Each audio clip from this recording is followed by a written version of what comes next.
realized something recently, Dustin. Hey, everybody. Welcome to Because Cannabis Podcast. We ain't got time for that shit right now. You know what I realized recently, Dustin?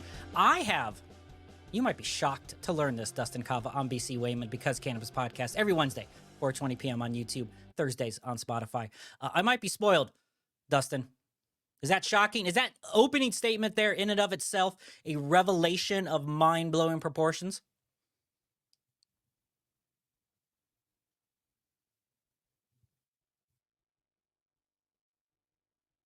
Oh, fucked up there on the old mic mute. How many shows is this? 120? 24, Dustin Kava. Yeah, no, man. I always saw you as a little spoiled brat. Audio issues aside, thanks for joining the show today, Dustin Kava. It happens. I looked up all that energy for that beautiful intro, and you literally did that to me. You silenced me on the beginning. Yeah. I don't appreciate that today. I'm feeling a little randy, feeling a little saucy. Maybe it's my spoiled nature. You know what I realized recently, Dustin Kava? I, for the most part, have only taken one way to my employment. I've always ridden a car. I've never been able to live in a place with public transportation where I got to like ride the subway. I've never been cool and environmentally like conscious enough to walk or take a bicycle. So I have primarily only ever taken a car to work. And sometimes those folks who are able to take ulterior means of transportation's way that look more cooler, I feel like I wish I was that guy, but I'm not. How do you get to work? Is it always a car? You live out in the woods, man, like in the hills. Yeah, man, countries. you're not taking anything else. Get there. Exactly. You're not taking anything else but a car anywhere around here. Except, my school was fucked up. We had the take your tractor to school day, where everybody fucking rode their tractors in.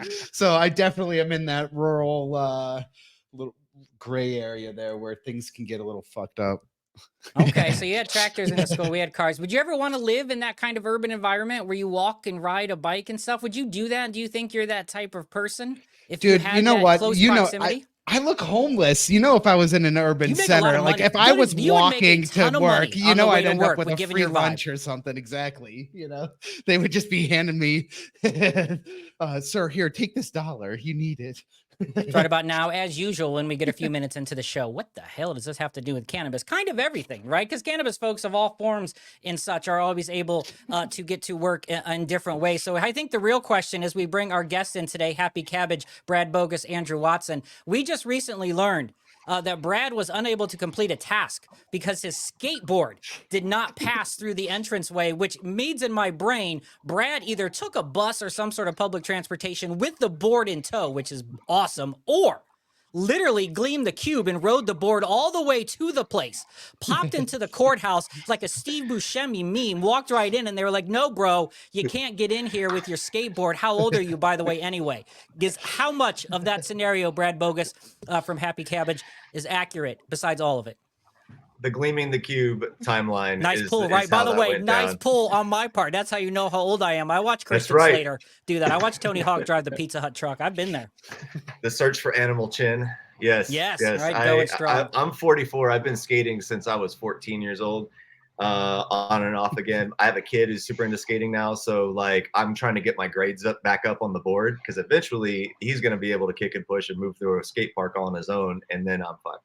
So, I just popped out of my house, went down the hill to the courthouse, 15-minute skate, and then got barred from doing my duty as a civic member of society. I feel like that's telling me I work in the cannabis industry without telling me I work in the cannabis industry. Rode my board to work, got denied by the man, went back, lit a fat J.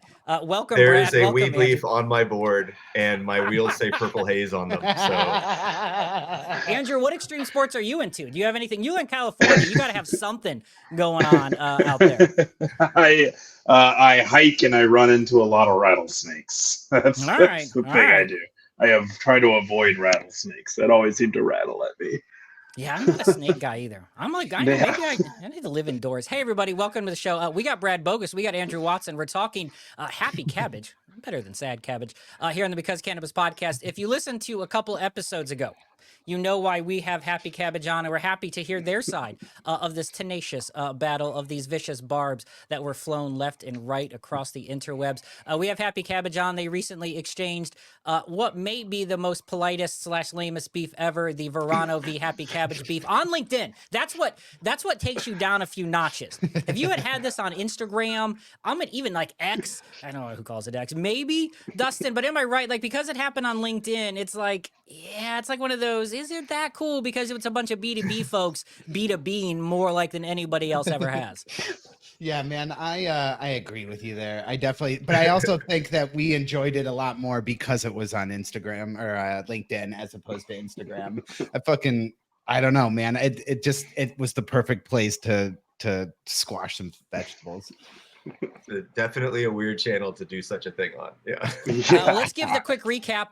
We did a decent job of recapping it with some images and stuff, but the quick version is you guys are Happy Cabbage. Verano's trying to put out some sort of subscription service called the Cabbage Club. Was it your initiative, Brad? Did you take the jump? Because I think I saw the post was your initial email to put out, to lay out, the glove, draw the line in the weed farm, whatever per verb I can come up with. I was part of the genesis of the idea, but I really have to give credit to our COO, Danny Gold, because it was really more like his idea. We built off of it. Within an hour, we decided to issue that cease and desist without even alerting Andrew that we were signing him up for a rap battle. So it was sort of like Andrew signed on and was like, oh shit. Yeah, I think because I'm in Cali, they're in Denver, they're an hour ahead, and I believe I was in the gym at 7 and I came out of the gym and I checked my phone at 8 and this had happened. And I do remember there was a message being like, you think Andrew be okay with this? I was going to say, do they have to ask, in the world of corporate cannabis versus trying to be, that roots to suits battle sometimes, you have, if you were a bigger company, right, and you wanted to take this barb, you'd have 4 other social media managers and stuff you'd have to check with before you threw that out there. I like the fact that you have empowered your folks, Andrew, yes, to say, you want to go at a big time MSO, take it off, go, right? They know the goal. The goal is to get us in front of eyeballs. The goal is get people talking about inventory and marketing and Happy Cabbage and get our name in their wives' mouths type of thing. So they go off and they do it. So well, the fact that you're on here definitely says you guys won that battle. Yeah, man. Hell yeah. Nothing says success like this show. Were you shocked then at the retort? You throw it out there. We put out a podcast every week. Not a lot of folks listen. You put it out there in the world. Were you a little surprised when they kind of picked it up and were like, okay, what was that like? I would say, my expectations of this little microcosm of cannabis that we live in generally are not very flushed out in that anything can happen. You know what I mean? It's cannabis. It's cannabis on LinkedIn. Anything can happen. Wow. I always say really advertise that way. It's cannabis on LinkedIn. Anything can happen. Fuck Vegas. We're going cannabis on LinkedIn. What stays on LinkedIn? Yeah, exactly. So surprised, not necessarily.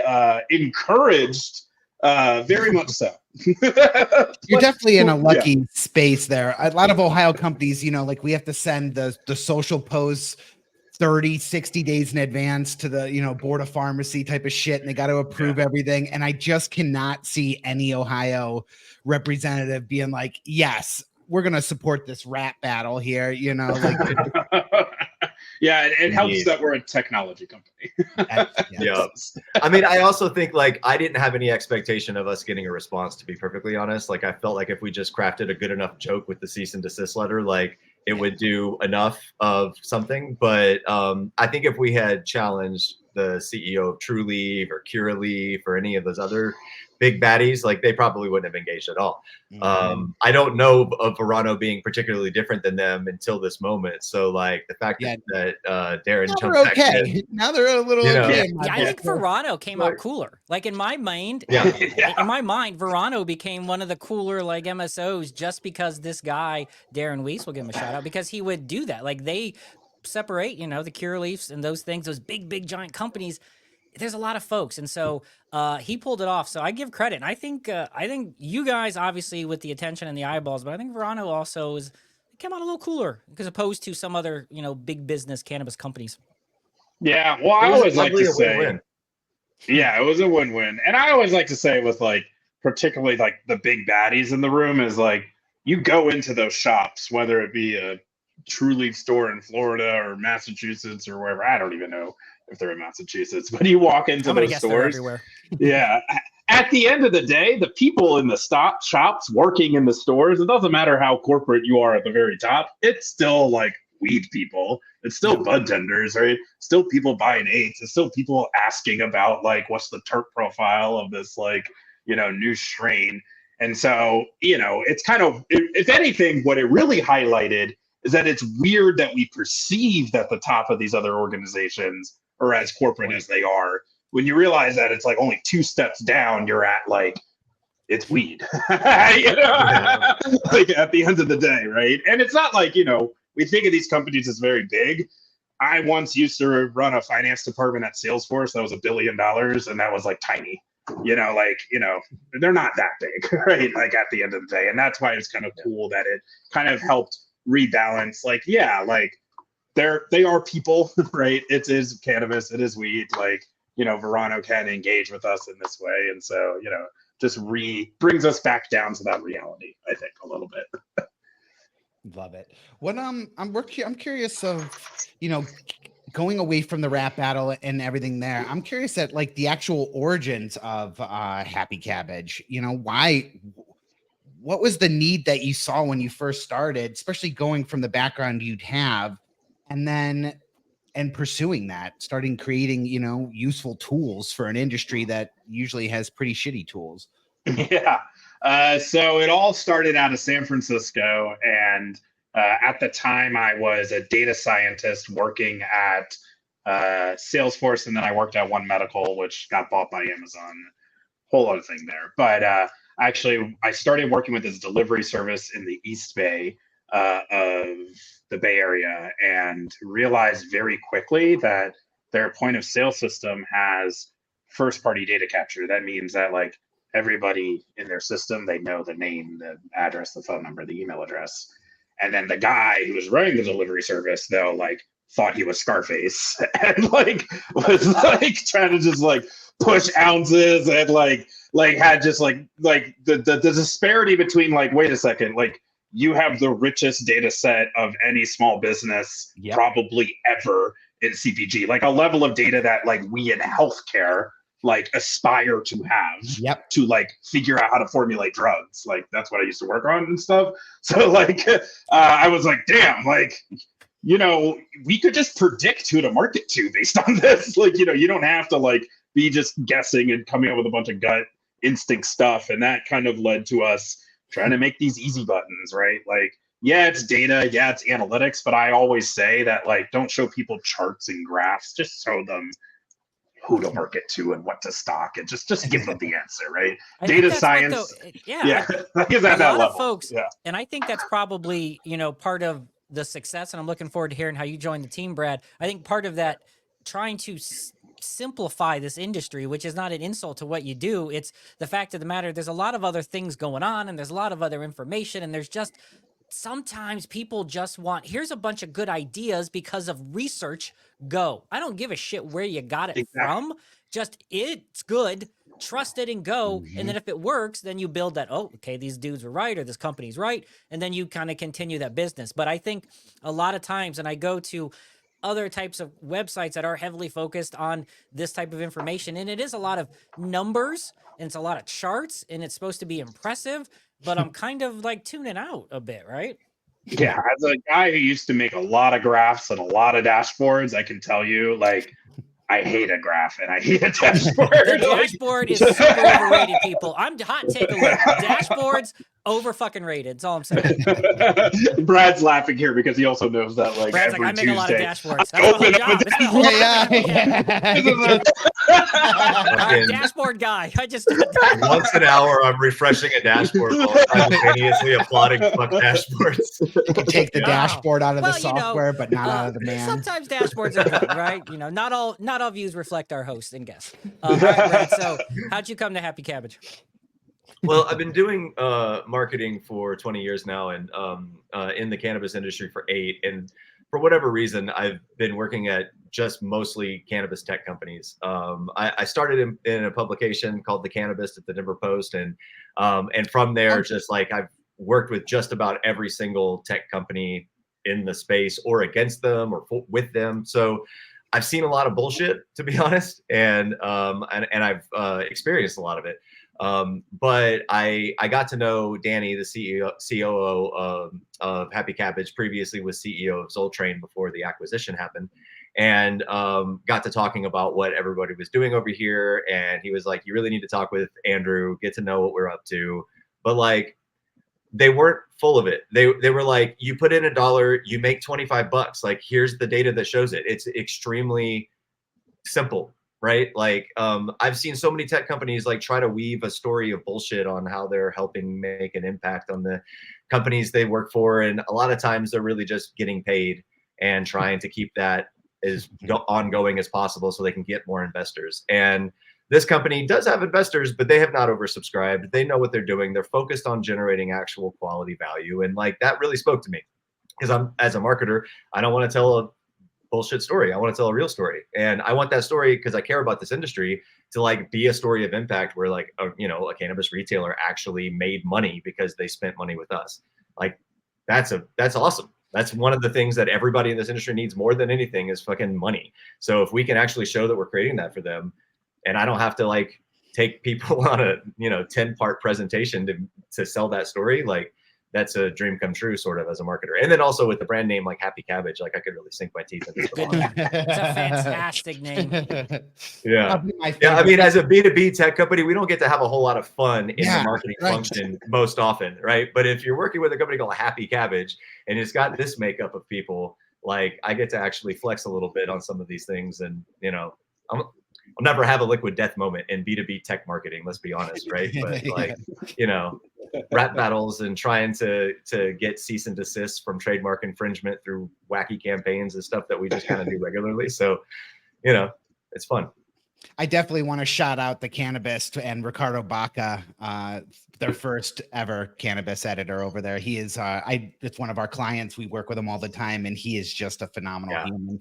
But thinking back into your software, one of the things I don't like about the cannabis software industry is they really like to silo you into their proprietary system. And I like that you guys see the value in integrating with a lot of these APIs of all these other systems, and kind of being more of the hub or the master that aggregates the data from these and presents it to them in a usable form, instead of saying, you need to use this thing specifically and do it our way in this. And I just think that to me, it's a company that there's more opportunity for growth, but there's also just that democratization of this data in that way is just so incredibly powerful. And I'm really, really happy to see you guys taking that avenue. Yeah, I would say one thing in cannabis software, to your point, is cannabis in general, is everyone says that they're going to do everything. Like, you know what I mean? Like, oh, I can do that, right? And one thing that we really have taken to heart is, let's just focus on producing the ROI that we know we can produce because the data says we can, right? And so that's like, hey, we know we can produce a 20x ROI on text and email marketing because we have a ton of data that does it. We can predict who to message. Like, we know that, so let's do that. We know that, like, we can predict exactly what you should put on the shelf and save you a ton of money in inventory overstocking. We know that we can do that. What we don't know that we can do, that I've avoided, is like, I actually don't know if, like, for example, I can build an app. Like, I don't want to build an app. Like, that's not what I do, right? I don't know if I can be an e-commerce system. I don't know if I can be an SEO system. I don't know if I can be a compliance thing, a market data thing. I don't know. There's like all these things. Right. But, what I do know is the retailers using it make more money using it by doing these things. And as long as we keep focused on that and not like try to like sell them on something that doesn't work, then everything will work. I mean, hell, if they make more money, we make more money, everyone makes more money. Happy customers, right? That's the idea. It is interesting. Oh, go ahead, Brad. Yeah. I was just gonna say it really makes the most sense to think about the person who's actually using this at the end of the day and making it useful for them, right? Like you mentioned this earlier, Dustin. You know, people working at the retail stores, they're not like, you know, spending hours and hours and hours going through dashboards to figure out what their next move is. They're like running with their hair on fire from fucking one thing to the next. And they have to like slam out that marketing campaign real quick or slam out that restock order, right? Yeah. So like when we know that that's the environment people live in, like we can't be giving them business intelligent dashboards and saying like, here, run all these different queries on your fucking POS data every hour and try to figure out what you're supposed to be doing. That's insane. You know what I mean? So like we try to make it super, super simple, only punching out what matters, because if you're working in the retail store, you don't have the luxury of being able to do much more than that. Yeah. It's interesting because I think as the industry evolves, I'm curious what the response has been from folks who are more apt to just doing things their way, the old-fashioned way, just like it's always been done before, right? Like cannabis is this interesting industry that's growing up before us, as it, you know, legal sales happening less than 30 years, on a medicinal less than 10 years as of the time of recording this, on an adult use level. So it's a very new, raw industry, and there's so many folks who came from the roots, so to speak, and we're doing this the old-fashioned way and very much this cash industry and just, you know, not as focused. And we see this all the time on some of the back-end things like finances and inventory and such. When you have some of those older school thoughts, because when I hear this and I feel like I'm listening to Happy Cabbage, it sounds very modern, like a very modern take on how to do it. What's kind of the response or the comeback to folks who are that older school who don't appreciate kind of the value of data, the value of information? Yeah. Well, I will say this. I built the company out of California, right? We started in like 2018-ish. We work with a ton of operators in Cali that are been in it for a long time, right? What I really focus on, to the point on like, hey, can it work for them, is to the point you were just saying. They care about making money. They care about surviving. They care about like paying their employees. They care about, hey, if you've been doing this in like, you know, the non-regulated market for decades, and now you finally have a license, you finally have a shop open, and you finally were doing good, and then 5 other shops opened, and then all of a sudden those weed map pins became $50,000 a month, right? Like that's your dream that could be dying. Yes. Right?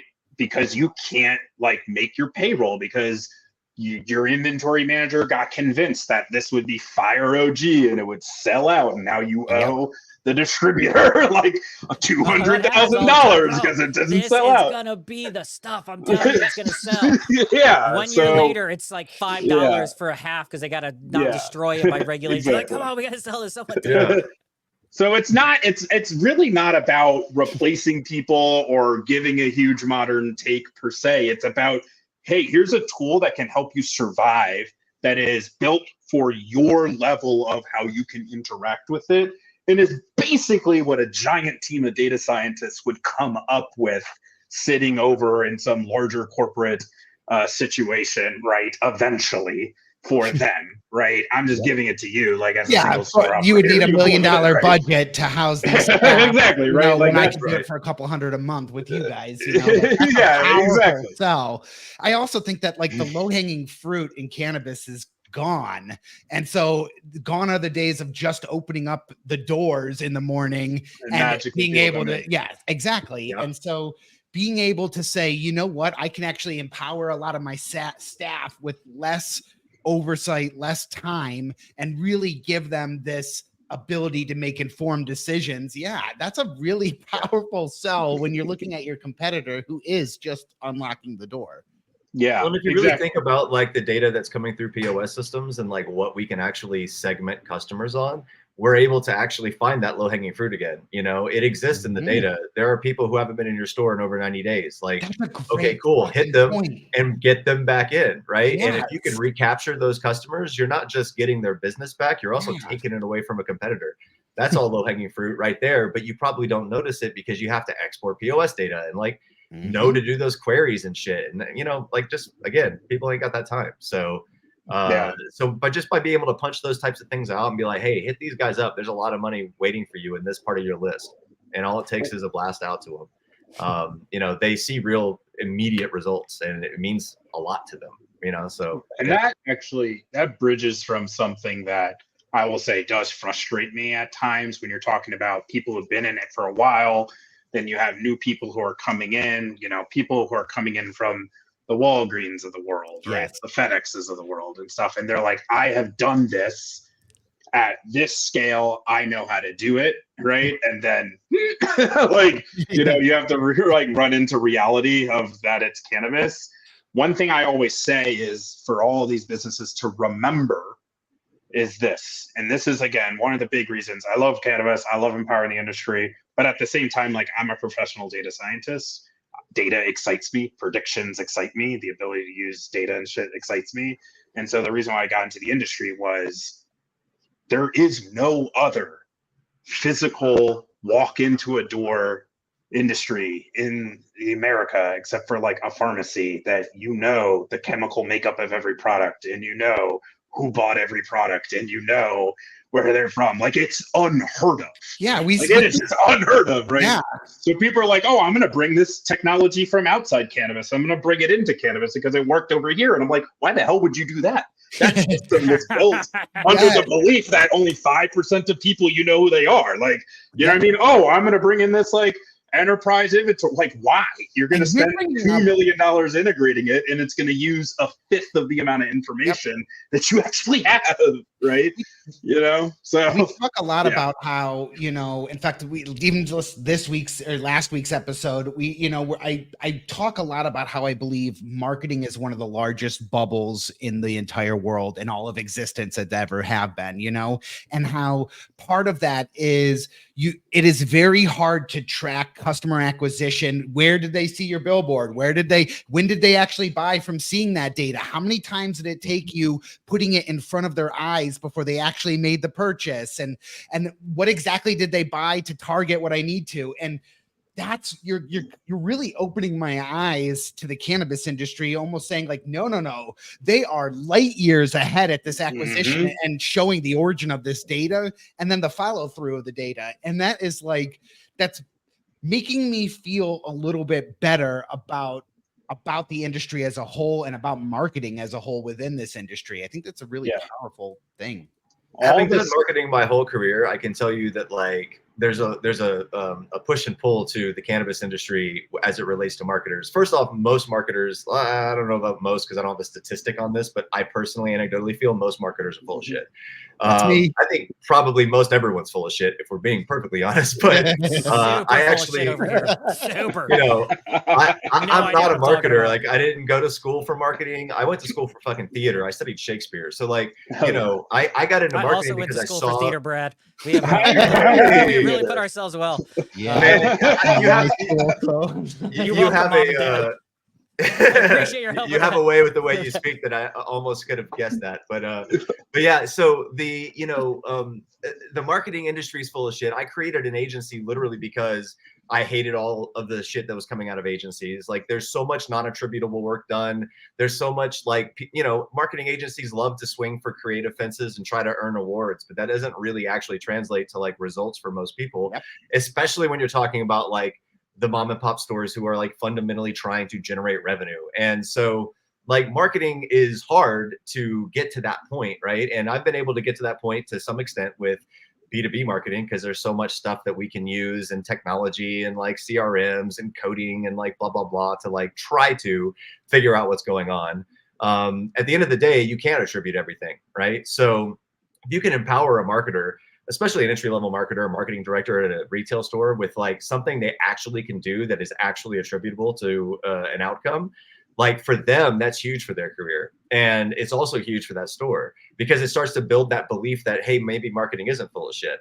As marketers in the industry, like in some ways we are held back. Like, I've done digital marketing most of my life, but I can't do most digital advertising here. I can't do a lot of the things that most marketers are able to do.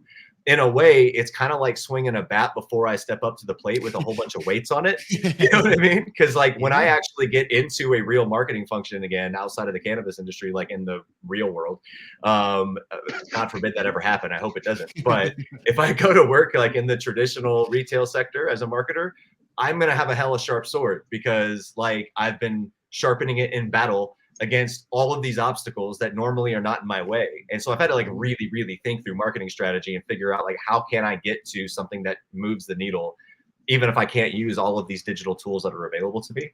And being able to tell that story and understand that ecosystem, in my opinion, makes me actually a stronger marketer. Because when I exit this space, it's like taking the weights off the bat. You know what I mean? Well, it's interesting because Dustin. So, Brad, because I think right now, when you look at the cannabis industry, it's at a weird crossroads. It feels like there's a lot of retail that happens inside, like in that, that normal bud tender to customer, patient conversation that happens and you talk about it. Yeah. But it feels like the era is moving more and more to a lot of online shopping, more and more dispensaries with drive-throughs, more and more curbside. So now you have, and we know here in Ohio, we know this stat that we are 60+% medical purchases originate online and then are either pickup or drive-through in the store. Yeah. So now you have, and if you have brands that are on sale and doing these things, marketing has shifted a little bit in a tough industry where digitally it can be hard because you can't use certain words or you're automatically shut down or banned, or you can't pay your bills, your bank closes your account. So you have this thing though where 60%, maybe more, it's not going backwards. It's always going to go forward. So more and more sales originate online. And they're way harder to do that in-store sales and transactions. So how does marketing in the cannabis industry, which is super difficult because of the obtuse amount of regulations, deal with an industry that is transitioning to more and more purchases originating outside of the dispensary, kind of skewing the traditional cannabis purchase model? I mean, I personally see it as a huge opportunity, right? Because you're able to now start connecting dots you weren't able to connect to before, because of that physical separation problem, right? Anything that happens physically in the store, unless it's happening at the POS, is sort of like in a walled garden. You can't see what's happening, right? And so if I put out a magazine advertisement and draw a bunch of people in the store, I have to look at general store numbers and uplift and hope or assume that my you certainly can't expect the employees to make that ask of, hey, how did you hear about this? Or have the customer at that point say, oh, I saw it in a magazine. They're just going to say, like that as a requirement. You must tell us how you heard about us when purchasing cannabis. That's the only way you can. But when someone asks me that question, when you see that little, like, you're filling out a form to sign up for a new account, they're like, how did you hear about us? I always say, Google. I don't even look at the list anymore. I just hit the top one. I give a lot of credit to Google too. That Google didn't lend me there, but I'm like, it's the easiest answer. That's how Google gets their shit. They just they're the easiest. Like, I don't know. I Googled it. Yeah. Yeah. I mean, look, bud tenders already have to deal with too much fucking shit. Like, how many people at that pay level have to deal with like, hey, I've got cancer and what's going to be like the right cannabis product for me? Like, holy shit, that is insane. No bartender in the world has ever had to deal with that. We should remove tender from the word entirely, because what they're doing is halfway between pharmacist and and bartender, right? But it's definitely many step functions away from a bartender's normal function. So yeah, you can't really rely on that kind of capture. And moving to a more e-commerce situation just gives us more of those data points to connect and see like our actual attribution. The other thing that's really interesting to point out, and this might be a rabbit hole, but like everything about the cannabis industry is artificial right now. And what I mean by that is that it does not reflect what the cannabis industry in a federally legal environment looks like. The fact that, cannabis sales can only happen within a state, the fact that there are so many retail stores within that state that operate the way they do, that there's no interstate commerce, that there's no online transactions right now because of payments problems, like all of those things are artificial. They aren't going to exist however many years you want to pin the future into, right? 5, 10 years, whatever. Once we get to that point, the whole environment changes and the ability to market only becomes easier from there. So again, it's like taking the weights off the bat. Every single one of those changes that occurs takes us one step closer to being able to actually swing at the full speed we know we can swing at, because it gives us all these things to connect to. At one point, we'll actually be able to drive purchases online. And I can say, hey, I did an advertisement and X amount of people bought off of that advertisement. Like, that's what everyone in the normal world is able to do, except in the cannabis industry, right? So So and I think go on, Andrew. Sorry. Well, sorry. What I would just say is to that point is, and we saw this in Cali, right? When the pandemic hit, And like the biggest day of sales ever was the day of the lockdown. And then everyone went delivery and everyone was like, oh, delivery is going to be king. And then it was like, oh, wait, we can't make money in delivery. And then everyone went back in the store.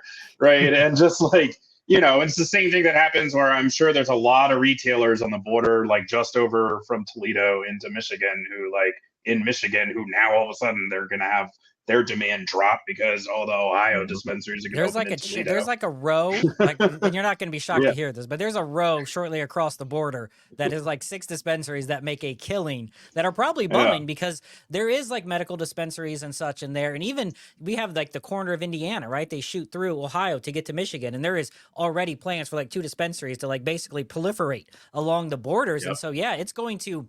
Michigan is roughly like 30% out-of-state licensed sales, give or take. They're going to lose Ohio, which makes up like 15, 20%. It's some crazy number of Michigan sales come from Ohio licenses. And that number, while still will be there because Michigan's prices will always, at least for a while, be significantly cheaper than Ohio, it's going to catch up. And it's going to slowly, you're going to have to fight harder. It's going to be harder in Michigan to be like, hey, we got weed. It's like Toledo's going to be like, yeah, we do too. It's a little more expensive here, but we got it. Which comes down to the point of that, like, change in this industry is constant. Yes. If any model that you have is predicated on demand being any way, shape, or form, either this is the price of an eighth, or this is how many people buy in this way, and this is how many people buy in that way, and you assume that to be constant, that will not be true next year. And we can't always predict all the ways that it won't be true next year, but generally speaking, the trends we've talked about probably are going to be true. But I think we always kind of forget it's just how fast those cannabis year is a few months, you know, as opposed to a full year. So it's definitely, yes, you're absolutely. So you need to be able to adapt. And time dilation. Yeah.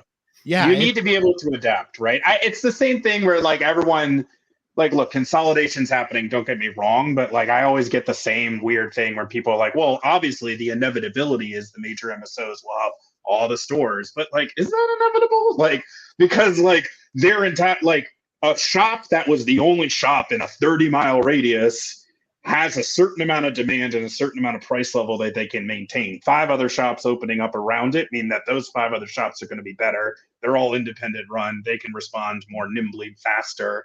That one shop in the middle had a reciprocity agreement, so they have to buy a certain amount of inventory from some random other thing that has nothing to do with the people who are in that 30-mile radius who care about what to buy. Like, that's a very rigid model that will break in any amount of change. And so that it's the same thing. It's just anything where we're like, oh, it's going to go this way, it's going to go that way. I'm like, I just feel like it's chaos.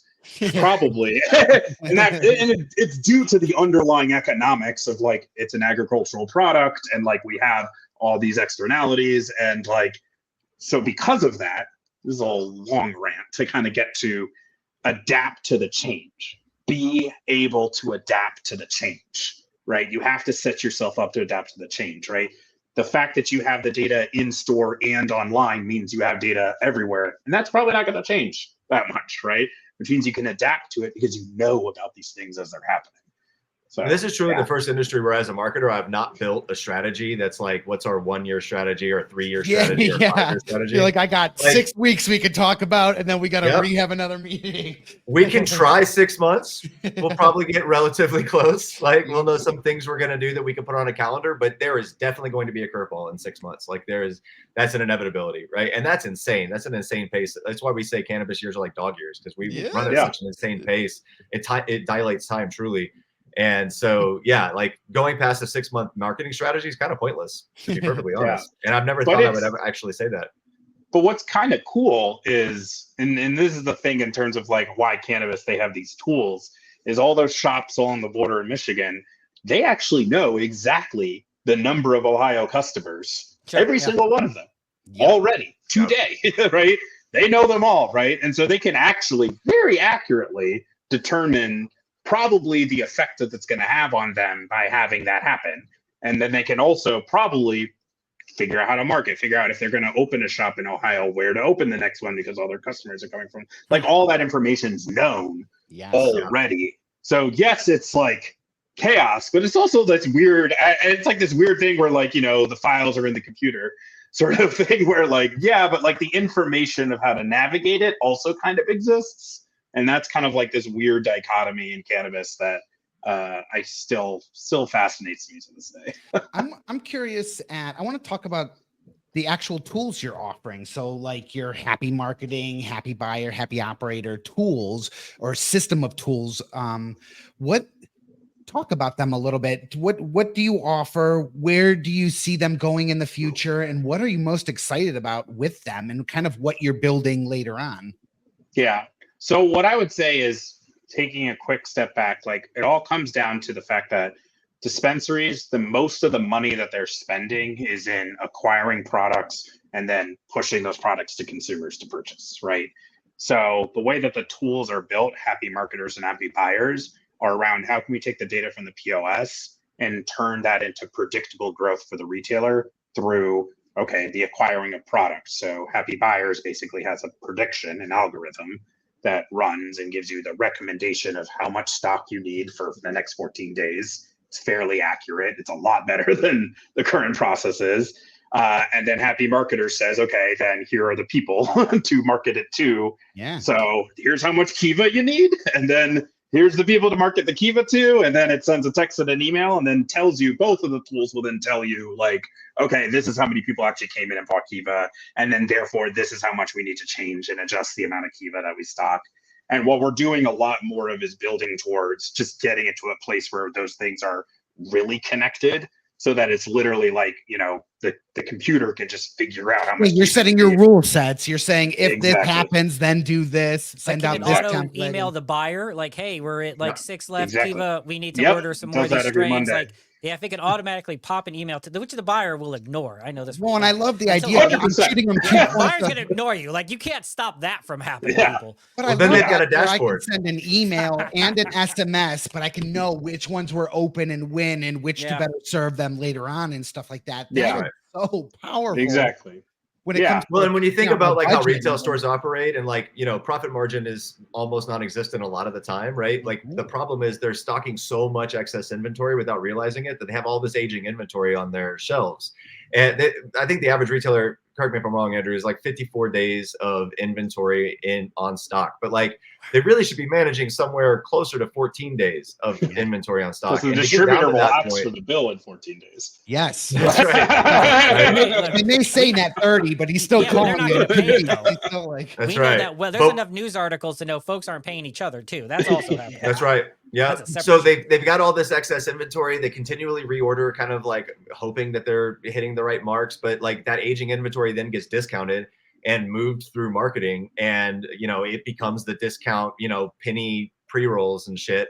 And what they end up kind of doing a lot of times is paying people to take shit off their shelves. I mean, not exactly. paying the Yeah, you're customer to spending do money it. on the marketing to give them That's right. the discounted product where you're not making any money, and so it's a That's double right. loss there. So It's you might be cash losing money, right? So Yeah. like that's a Yeah. really big problem. Like I think big to the tune of like 3 billion, big, right? So Which if we can just- solve that problem, Wow, yeah. right? Yeah, it's really. I mean, it mounts up, right? Like you think about all the dispensaries, and if the average of them has that much on excess inventory, I think it's close to $150,000 worth of inventory cash just like locked up.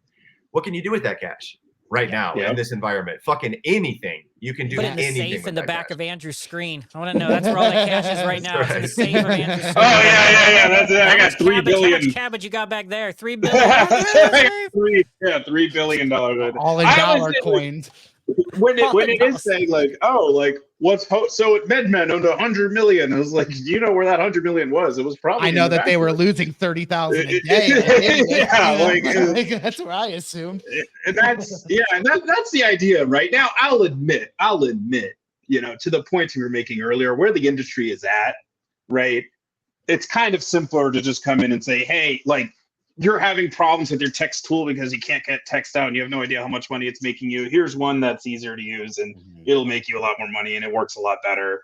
And then, hey, you're spending a week pulling reports, figuring out how to stock. Here's something that, like, you know, will save you a week's worth of time and do it in an hour, right? And it's about, like, you know, those steps where you're really helping those people, because let's be real, like, oftentimes the buyer isn't compensated for taking $50,000 of overstock and bringing it down. Like, They're paid to like take it in the intake and make sure that they don't, right?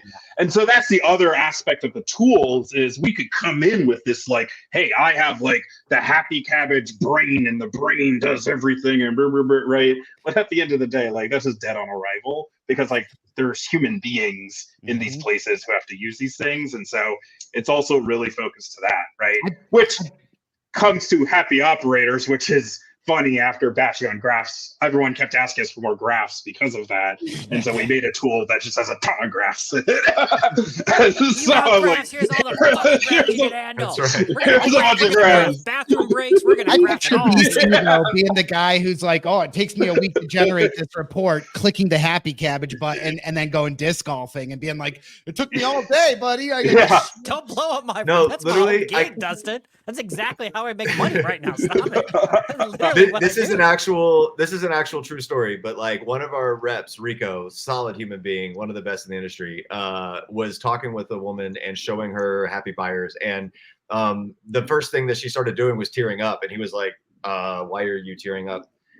Curious, like what's really affecting you? And she was just like, it takes me 8 hours a day and another person 8 hours a week and another person 8 hours a week to like go through what you're showing me that I could do in literally a matter of minutes. Yeah, I'm back with my kids on Saturdays. I'm like, and it's huge. He was like, what would you do at that time? And she literally just goes, sleep. Right? Like, she just fucking needs sleep, dude. Like, that's such a fundamental human need that unravels your life if you are bereft of it. And like, she just saw this and saw immediately she could get sleep. We had another dude who like talked about how he doesn't have to pull over his boat when he goes to Hawaii anymore every day to the beach to try to get Wi-Fi to make purchase order decisions for his store while he's on vacation. We all got our own problems. I don't really relate to that guy's problems too much. Problem, but it's still a problem. I feel it's still like, a problem. This is still my problem. You can't be on vacation with your family, even if you have a yacht in Hawaii, maybe. My but yacht's like, got shitty Wi-Fi. I gotta And that's why, like, at the end of the day, like, yeah, it has AI, yeah, it has data science, yeah, it has a bunch of like algorithms and math and blah blah. But like, it really is just about like, how can you just help make this person's job significantly better and make them money and like. Well, I think that comes across. We're talking.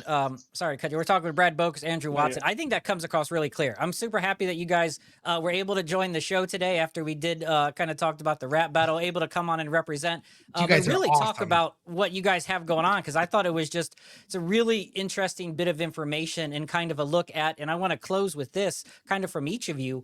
Like what's next? Not only for Happy Cabbage, but what do you think's next as someone who has some access to some analytics and some data? What do you think's next in the cannabis industry? What's the next few years hold? Not so much. Well, and you guys just raised a successful round within the last year or so. Yeah. Congratulations for that. And so you guys kind of like there has to be a roadmap that you're gonna be using some of these funds for, and so I'm definitely excited to hear about that too. Yeah, I would say what's next for a variety of things. So the big thing is, like I mentioned, connecting the inventory to the marketing a lot cleaner so that like we're able to get like price discount prediction on the things and then queue that up into the marketing. So that's all moving smoothly, connecting it to wholesalers, that kind of stuff. Exploring like, hey, how can we get push notifications in there somehow?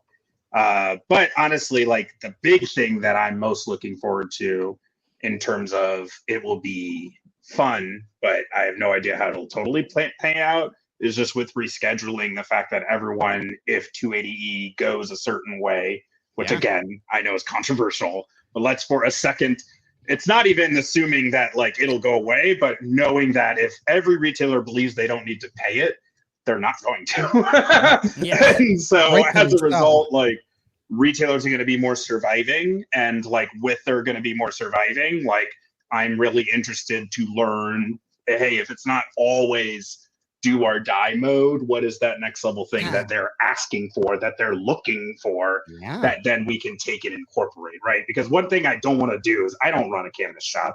I don't want to assume that I know how to, right? I want to see what are the most problematic things they deal with and go fix those. So. Love it. How about you, Brad? What's the future hold? Man, so this is maybe neither here nor there as it relates to cannabis technology in the retail environment, but I personally think there's like a really weird potential federal legalization movement happening right now from the hemp industry that might be at a critical point of too much toothpaste out of the tube moment, where they're actually going to end up backdoor federally legalizing because there's no way to enforce against what the industry has been leading on. And the cannabis beverage sector is particularly interesting to me from the hemp side, due to the fact that those associations are operating at an extremely high level, like GMP standards, which is a requirement for Europe and, you know, like most very quality cannabis packaged goods, but has not consumer packaged goods, but has not really been in the cannabis industry yet. So I think like there's going to be something happening there, but I don't know that that's predictable. What I'm seeing happening right this moment is sort of a return to fundamentals across the industry. I think cannabis brands and retailers alike are having to like get back connected to the culture and to the consumer and figure out what the consumer really wants and stop chasing hype. So like basically in tech or in retail or in brands, like most people have lost money. All these investors have lost fucking tons of cash. They're now reticent to reinvest. Who they are investing money in are the like specialists who are focused on the fundamentals, who are actually just caring about their consumers or their customers and giving them what they want. So like, I actually feel pretty confident for where Happy Cabbage stands in that world, because I'm seeing all of the all-in-one solutions and all of the big public players and all of the big invested companies just continually fold or implode under their own gravity or whatever it might be. And we're not dealing with those external factors really. We're able to just say, okay, look, if a store is able to generate profits, they can survive. And if they can survive in this market, they can survive in any market. And when the investors do come looking, they're going to have the most solid P&Ls and financials to be investable in, right? So like, I think that's what we're seeing happening both across tech and retail and brands, is like people realizing that this like hype machine isn't what it's been cracked out to be. It was mostly just like a slush fund wet dream for a few people and a financial disaster for fucking everyone else. And so they're like, okay, well, weed ain't gonna sell itself. What is it? What is going to sell weed? It's like, oh shit, getting back to the basics, right? Yep. Sell weed in plastic baggies. Stop over packaging shit. Like stop overcomplicating the situation, right? Stop selling on fake THC numbers. Like there's so much bullshit happening, and like I think it's starting to thin itself out now. Hopefully. It's going to be interesting to see where the industry goes. Hopefully, we'll hear from you guys again. We'll get Brad Bogus, Andrew Watson from Happy Cabbage, happycabbage.io. You can find the link down below. We'll put their LinkedIns too. It's a good follow on there. Obviously, scroll a few weeks back. It was very normal and boring for Happy Cabbage 4 weeks ago, but in the last few weeks, lots of proliferation of rap battles. Did you get any negative response? Did anyone be like, roll your eyes or shoot you? Like, did you get anything on the DM that was like, you guys are assholes for doing that? My best friend. It always comes from the family who has a PhD in organic chemistry messaged me, this is the most cringe shit I've ever seen. It was though, but that's what made it awesome. I mean, it was in the best way. It was cringe in the best way though. Probably doing the AI generated videos is what put it over the top. But That's right. Those are what really, to me, made the seal of approval. Like, okay, well done. Great That's job. when we knew something special had happened. You know, when people out in the community are just doing shit for you to be a part of it. Yes. Like that was so rad to see. When you get that going. Thank you so much, Brad Bogus, Andrew Watson, Happy Cabbage, happycabbage.io, joining us today. Appreciate you guys. Take care. Bye. Yeah, thanks for having us on. Absolutely. Hey, Dustin, another quality show, sir. Because Cannabis every Wednesday, 4:20 p.m. Make sure you hit that subscribe button. We would definitely appreciate that. Tell a few friends. Hit follow on Spotify. Check out happycabbage.io. For those things, check out wayward.media. Learn more about the show. That is who puts us out. Dustin, as awesome. As always, you're awesome. Great to see you this week, buddy. I'll see everyone, including Dustin. See you guys next week, everybody. Later. Bye, guys.